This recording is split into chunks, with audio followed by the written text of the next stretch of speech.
ಮಹಾರಾಷ್ಟ್ರದ ಚುನಾವಣಾ ಫಲಿತಾಂಶ ನಿನ್ನೆ ಪ್ರಕಟವಾಗಿದೆ. ಚುನಾವಣೋತ್ತರ ಸಮೀಕ್ಷೆಗಳು ನಡೆಸಿದ ವರದಿಯನ್ನ ಮೀರುವಂತೆ ಮಹಾರಾಷ್ಟ್ರದ ನೆಲದಲ್ಲಿ ಮಹಾಯುತಿ ಗೆಲುವನ್ನ ಸಂಪಾದನೆ ಮಾಡಿದೆ. ಆದರೆ ಇದೀಗ ಮಹಾರಾಷ್ಟ್ರದ ಮಹಾರಾಜ ಆಗೋದು ಯಾರು ಅನ್ನೋ ಪ್ರಶ್ನೆ ರಾಜಕೀಯ ವಲಯದಲ್ಲಿ ಸಾಕಷ್ಟು ಕುತೂಹಲಕ್ಕೆ ಕಾರಣವಾಗಿದೆ. 188 ವಿಧಾನಸಭಾ ಕ್ಷೇತ್ರಗಳಿಗೆ ನಡೆದ ಚುನಾವಣೆಯಲ್ಲಿ 235 ಕ್ಷೇತ್ರಗಳನ್ನ ಗೆದ್ದು ಬೀಗಿದೆ ಎನ್ಡಿಎ ಕೂಟ. ಏಕಾಂಗಿಯಾಗಿ ಮ್ಯಾಜಿಕ್ ನಂಬರ್ ಸನಿಹಕ್ಕೆ ತಲುಪುವಲ್ಲಿ ಬಿಜೆಪಿ ಪಕ್ಷ ಯಶಸ್ವಿಯಾಗಿದೆ. 145 ಅಲ್ಲಿನ ಮ್ಯಾಜಿಕ್ ನಂಬರ್. 132 ಸ್ಥಾನಗಳಲ್ಲಿ ಬಿಜೆಪಿ ಅಭ್ಯರ್ಥಿಗಳೇನೆ ಜಯ ಸಂಪಾದಿಸಿದ್ದಾರೆ. ಮ್ಯಾಜಿಕ್ ನಂಬರ್ ದಾಟೋಕೆ 13 ಸ್ಥಾನಗಳು ಬಾಕಿ ಉಳಿದಿದೆ. ಹೀಗಿರುವಾಗ ಮೈತ್ರಿ ಧರ್ಮದ ನಿಭಾವಣೆಯ ದೃಷ್ಟಿಯಲ್ಲಿ ಮತ್ತೊಮ್ಮೆ ತ್ಯಾಗಕ್ಕೆ ಮುಂದಾಗ್ತಾರ ಫಡ್ನವೀಸ್? ಮತ್ತೊಮ್ಮೆ ಸಿಎಂ ಗದ್ದುಗೆಯನ್ನ ಏರ್ತಾರ ಏಕನಾಥ್ ಶಿಂದೆ? ಅಥವಾ ಬಿಜೆಪಿ 130ಕ್ಕೂ ಅಧಿಕ ಸ್ಥಾನಗಳಲ್ಲಿ ಗೆಲುವನ್ನ ದಾಖಲು ಮಾಡಿಕೊಂಡಿರುವ ಸಲುವಾಗಿ ದೇವೇಂದ್ರ ಫಡ್ನವೀಸ್ ಅವರನ್ನೇ ಸಿಎಂ ಮಾಡಲಾಗತ್ತಾ? ಹೀಗೆ ಅನೇಕ ಕುತೂಹಲಕ್ಕೆ ಕಾರಣವಾಗಿದೆ ಸದ್ಯಕ್ಕೆ ಮಹಾರಾಷ್ಟ್ರದ ರಾಜಕೀಯ ಪರಿಸ್ಥಿತಿ. 288 ವಿಧಾನಸಭಾ ಕ್ಷೇತ್ರಗಳ ಪೈಕಿ 235 ಕ್ಷೇತ್ರಗಳಲ್ಲಿ ಗೆಲುವನ್ನ ಸಂಪಾದಿಸಿದೆ ಮಹಾಯುತಿ ಮೈತ್ರಿಕೂಟ. ಸದ್ಯಕ್ಕಿರುವ $1 ಬಿಲಿಯನ್ ಪ್ರಶ್ನೆ ಮಹಾರಾಷ್ಟ್ರದ ಮುಖ್ಯಮಂತ್ರಿಯ ಪಟ್ಟ ಯಾರಿಗೆ ಅನ್ನೋದು. ದೇವೇಂದ್ರ ಫಡ್ನವೀಸ್, ಏಕನಾಥ್ ಶಿಂದೆ, ಅಜಿತ್ ಪವಾರ್ ಮೂವರೂ ನಾಯಕರು ಕೂಡ ಸಮಬಲದ ಪೈಪೋಟಿಯಲ್ಲಿ ನಿಂತಿದ್ದಾರೆ. In fact neck to neck fight, tough race ಅಂತ ನಡೀತಾ ಇರೋದು ಏಕನಾಥ್ ಶಿಂದೆ ಹಾಗೆ ದೇವೇಂದ್ರ ಫಡ್ನವೀಸ್ ನಡುವೆ. ಈ ತ್ರಿಮೂರ್ತಿಗಳ ಪೈಕಿ ಯಾರಾಗ್ತಾರೆ ಮಹಾರಾಷ್ಟ್ರದ ಮಹಾರಾಜ ಅನ್ನೋದು ಸದ್ಯಕ್ಕಿರುವ ಕುತೂಹಲ.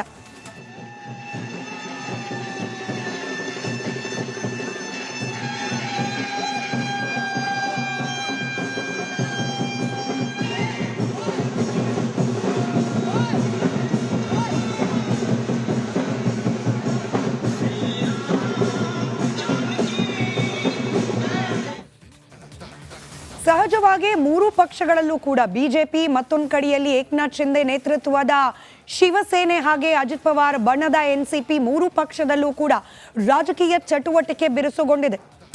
ಸಂಜೆ ಮುಂಬೈಗೆ ಬಂದಿಳಿಯಲಿದ್ದಾರೆ ಬಿಜೆಪಿಯ ನಾಯಕರ ನಿಯೋಗ. ಬಿಜೆಪಿ ವೀಕ್ಷಕರ ತಂಡ ಸಂಜೆ ದೆಹಲಿಗೆ ಆಗಮಿಸಲಿದ್ದಾರೆ. ನೂತನ ಶಾಸಕರ ಜೊತೆಯಲ್ಲಿ ಮತ್ತೊಂದು ಕಡೆಯಲ್ಲಿ ಏಕನಾಥ್ ಶಿಂದೆ ಹಾಗೆ ಅಜಿತ್ ಪ್ರತ್ಯೇಕ ಸಭೆಯನ್ನು ನಡೆಸಲಿದ್ದಾರೆ. ದೆಹಲಿಯ ಖಾಸಗಿ ಹೋಟೆಲ್ನಲ್ಲಿ ಏಕನಾಥ್ ಕೂಡ ಸಭೆಯನ್ನು ನಡೆಸಲಿದ್ದಾರೆ. ಇನ್ನು ಅಜಿತ್ ಪವಾರ್ ನಿವಾಸ ದೇವಗಿರಿಯಲ್ಲಿ ಎನ್ಸಿಪಿ ಶಾಸಕರ ಸಭೆ ಕೂಡ ನಡೀತಾ ಇದೆ. ಹೀಗಾಗಿ ಮೂರೂ ಪಕ್ಷದಲ್ಲೂ ರಾಜಕೀಯ ಚಟುವಟಿಕೆಗಳು ಬಿರುಸನ್ನ ಪಡೆದುಕೊಂಡಿರೋದ್ರಿಂದ ಈ ಕಾಂಪಿಟೇಷನ್ ಮತ್ತಷ್ಟು ಬಿರುಸಾಗುವ ಸಾಧ್ಯತೆ ಇದೆ.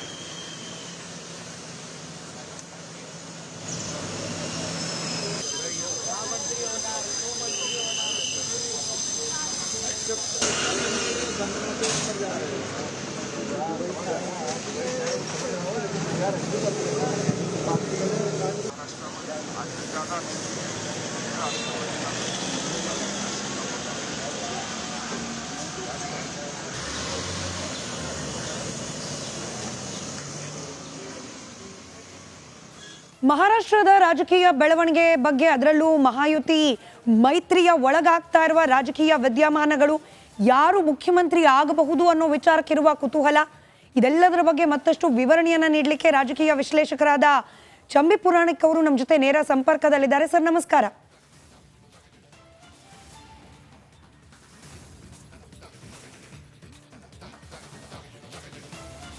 ಪುರಾಣಿಕ್ ಸರ್, ನನ್ನ ಧ್ವನಿ ತಲುಪ್ತಾ ಇದೆಯಾ?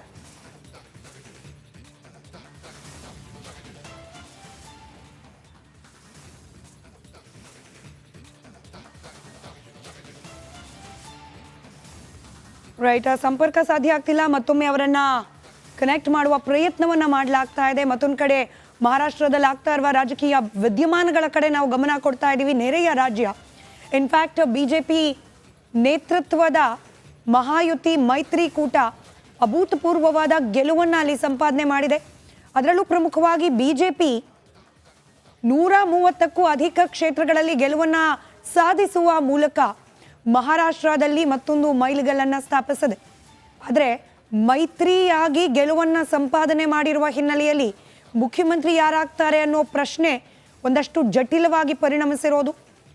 ಬಿಜೆಪಿ ಸಿಂಗಲ್ ಪಾರ್ಟಿಯಾಗಿ ಮ್ಯಾಜಿಕ್ ನಂಬರ್ನ ತೀರಾ ಸನಿಹ ಇದೆ. 13 ಸ್ಥಾನಗಳಲ್ಲಿ ಬಿಜೆಪಿಯ ಶಾಸಕರು ಗೆದ್ದಿದ್ದೇ ಆಗಿದ್ರೆ ಸಿಂಗಲ್ ಲಾರ್ಜೆಸ್ಟ್ ಪಾರ್ಟಿಯಾಗಿ ಸರ್ಕಾರವನ್ನು ರಚನೆ ಮಾಡುವ ಅಧಿಕಾರವನ್ನು ಬಿಜೆಪಿ ಪಡ್ಕೊಳ್ತಾ ಇತ್ತು. ಆದರೆ 13 ಸ್ಥಾನಗಳು ಹಿಂದೆ ಉಳಿದಿದೆ.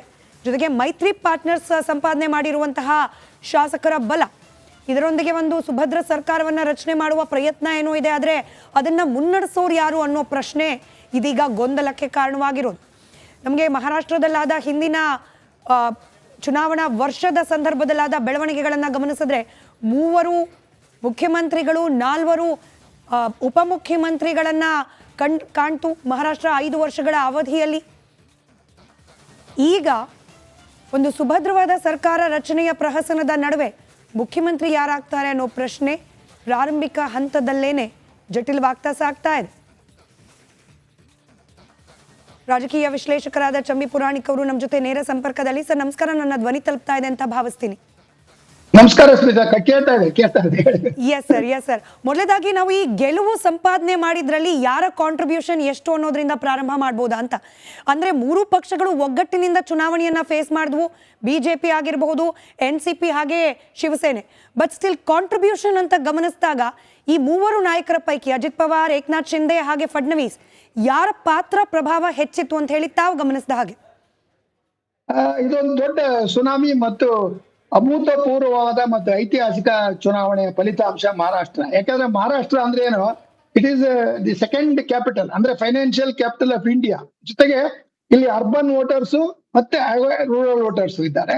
ಮತ್ತೆ ಐಡೆಂಟಿಟಿ ಪಾಲಿಟಿಕ್ಸ್, ಯಾರ ಜೊತೆಗೆ ಗುರುತಿಸಿಕೊಳ್ಳಬೇಕು ಅನ್ನತಕ್ಕಂತ ಒಂದು ಅವೇರ್ನೆಸ್. ಜಾರ್ಖಂಡ್ ನೀವು ಹೋಲಿಸಿದ್ರೆ ಅಲ್ಲಿ ಗುಡ್ಡಗಾಡು ಪ್ರದೇಶ, ಅದರಿಂದ ಟ್ರೈಬಲ್ಸ್ ಅಂತ ಹೇಳ್ಬೋದು. ಆದ್ರೆ ಈ ಒಂದು ಮಹಾರಾಷ್ಟ್ರದಲ್ಲಿ ಒಂದು ರಾಜಕೀಯ ಪ್ರಬುದ್ಧತೆಯನ್ನ ಉಳ್ಳಂತಹ ಒಂದು ಮತದಾರ ಇದ್ದಾನೆ. ಅಲ್ಲಿ ಸ್ಥಳೀಯವಾದ ಚುನಾವಣೆ ಅನ್ನುವ ರೀತಿಯಲ್ಲಿ ಅದು ಕಂಡು ಬಂದ್ರು ಸಹ it became A local like election. ಯಾಕಂದ್ರೆ ಪ್ರತಿಯೊಂದು ಪ್ರಾಂತದಲ್ಲಿ 5 ಪ್ರಾಂತದಲ್ಲೇ ತೆಗೆದುಕೊಳ್ಳಿ, ವಿದರ್ಭ ತೆಗೆದುಕೊಳ್ಳಿ, ಅಥವಾ ಕೊಂಕಣ ಇದನ್ನು ತೆಗೆದುಕೊಳ್ಳಿ, ಅಥವಾ ಮುಂಬೈ ಸಿಟಿ ತೆಗೆದುಕೊಳ್ಳಿ, ಮುಂಬೈ ರೂರಲ್ ತೆಗೆದುಕೊಳ್ಳಿ, ಈ ರೀತಿಯ ಮರಾಠವಾಡ ಪ್ರದೇಶಗಳ ಒಂದು ಇದನ್ನು ನೋಡಿದರೆ ಪ್ರತಿಯೊಂದು ಕ್ಷೇತ್ರದಲ್ಲೂ ಅಲ್ಲಿರ್ತಕ್ಕಂತಹ ಒಳ್ಳೆಯ ಪ್ರಭಾವಿ ಮತ್ತು ಶಕ್ತಿಶಾಲಿ ಹಣವಂತರಾದ ಒಂದು ಕ್ಯಾಂಡಿಡೇಟ್ಗಳು ಮತ್ತು ಅಧಿಕಾರದಲ್ಲಿ ಬರ್ತಕ್ಕಂಥದ್ದನ್ನು ಕಾಣ್ತಾ ಇದ್ದೇವೆ. ಆದ್ರಿಂದ 2024 ಒಂದು ಮೇ ಲೋಕಸಭಾ ಚುನಾವಣೆಯಲ್ಲಿ ಇಲ್ಲಿ ಆದಂತಹ ಸೆಟ್ ಬ್ಯಾಕ್ ಇವಾಗ ಅದು ರಿವರ್ಸ್ ಆಯ್ತು. ಕೇವಲ 4 ತಿಂಗಳಲ್ಲಿ ಈ ರೀತಿಯ ಒಂದು ಪರಿಣಾಮ, ನೀವು ಹೇಳಿದ್ರಲ್ಲ ಯಾರ ಪಾತ್ರ ಹೆಚ್ಚು ಅಂತಕ್ಕಂಥದ್ದನ್ನ ಕುರಿತು ಯೋಚನೆ ಮಾಡುವಾಗ ಅಲ್ಲಿ ಒಂದು ಪ್ರಮುಖ ಅಂಶ ಕಾಣುತ್ತೆ. ಶಿಂದೆ ಅವರು ಈ ಇಬ್ಬರನ್ನು, ಅಂದ್ರೆ ಬಿಜೆಪಿಯ ಹಿರಿಯಣ್ಣನನ್ನು ಮತ್ತು ಅಜಿತ್ ಪವಾರ್ ಅಂತಕ್ಕಂಥ ಒಬ್ಬ ಅಧಿಕಾರವನ್ನು ಹಂಚಿಕೊಳ್ತಕ್ಕಂಥ ಸಹೋದ್ಯೋಗಿಯನ್ನ ಪಡೆದಿರ್ತಕ್ಕಂಥದ್ದು ಅವರ ಒಂದು ಜಾಣತನದ ಮೇಲೆ ಬಹುಶಃ ಇದು ಆಯ್ತು ಅಂತಕ್ಕಂಥದ್ದು ಎಲ್ರಿಗೂ ಗೊತ್ತಿರ್ತಕ್ಕಂಥ. ಇಲ್ಲದೆ ಹೋದ್ರೆ ಅವ್ರ ಅಧಿಕಾರಕ್ಕೆ ಬರ್ಲಿಕ್ಕೆ ಸಾಧ್ಯ ಆಗ್ತಿಲ್ಲ. 103 ಇದ್ದಂತ ಬಿಜೆಪಿ ಒಂದು ಅಸಹಾಯಕ ಪರಿಸ್ಥಿತಿಯಲ್ಲಿ ಇದ್ದಾಗ ಶಿಂದೆ ಬಣ ಅವರಿಗೆ ಸೇರಿ ಅಜಿತ್ ಪವಾರ್ ಅವರನ್ನು ಕೂಡಿಕೊಂಡು ಒಂದು ಒಳ್ಳೆ ರೀತಿಯ ಸರ್ಕಾರವನ್ನು ಕೊಟ್ಟಿದ್ದಾರೆ. ಆ ದೃಷ್ಟಿಯಿಂದ ಶಿಂದೆ ಅವರ ಪಾತ್ರ ಒಂದು ರೀತಿಯಲ್ಲಿ ಸಂಖ್ಯೆ ದೃಷ್ಟಿಯಿಂದ ನೋಡಿದ್ರೆ ಕಡಿಮೆ ಇರಬಹುದು, ಆದ್ರೆ ಅವರ ಪಾತ್ರ ಅಂತಕ್ಕಂಥದ್ದು ಬಹಳ ಒಂದು ಹೆಚ್ಚಿನ ಮಹತ್ವ ಉಳ್ಳಂತ cementing factor. But on that note, ಈಗ ದೇವೇಂದ್ರ ಫಡ್ನವೀಸ್ ಅವರನ್ನ ತ್ಯಾಗದ ಮೂರ್ತಿ ಅನ್ನೋ ರೀತಿಯಲ್ಲಿ ನೋಡ್ತಿದ್ದಾರೆ. ಆಲ್ರೆಡಿ ಕೈಯಲ್ಲಿದ್ದ ಅಧಿಕಾರವನ್ನ ತ್ಯಾಗ ಮಾಡಿದ್ದಾರೆ. ಈಗ 130ಕ್ಕೂ ಅಧಿಕ ಸ್ಥಾನದಲ್ಲಿ ಬಿಜೆಪಿನೇ ಗೆದ್ದಿದೆ. Why not Fadnavis? ಪ್ರಶ್ನೆ ಬಿಜೆಪಿಯಲ್ಲಿ ಸಹಜವಾಗಿ ಉದ್ಭವ ಆಗಿದೆ. ಅದೇ ಆ ಪ್ರಶ್ನೆಗೆ ಬರ್ತೀನಿ. ಕಾರಣ ಏನಂದ್ರೆ ನಿಜ ನೀವು ಹೇಳಿದ್ದು, ಅವರು ಒಂಥರ ಈ ಮಹಾರಾಷ್ಟ್ರದಲ್ಲಿ ಇರ್ತಕ್ಕಂಥ ಒಬ್ಬ ಚಾಣಕ್ಯ. ನನ್ನ ಪ್ರಕಾರ ಬಹುಶಃ ಅವ್ರಿಗೆ ಏನಾದ್ರೂ ಇಲ್ಲಿ ಒಂದು ಉಪಮುಖ್ಯಮಂತ್ರಿ ಸ್ಥಾನವನ್ನ ಇವರು ಮುಂದುವರಿಸಿದ್ರೆ ಸ್ವಲ್ಪ ದಿವಸ ನಂತರ ಅವನ್ನ ಭಾರತ ಬಿಜೆಪಿ ಪಕ್ಷದ ಅಧ್ಯಕ್ಷನನ್ನಾಗಿ ಮಾಡಿದ್ರೆ ಇಡೀ ದೇಶದಲ್ಲಿ ಅವರ ಚಾಣಕ್ಯತನ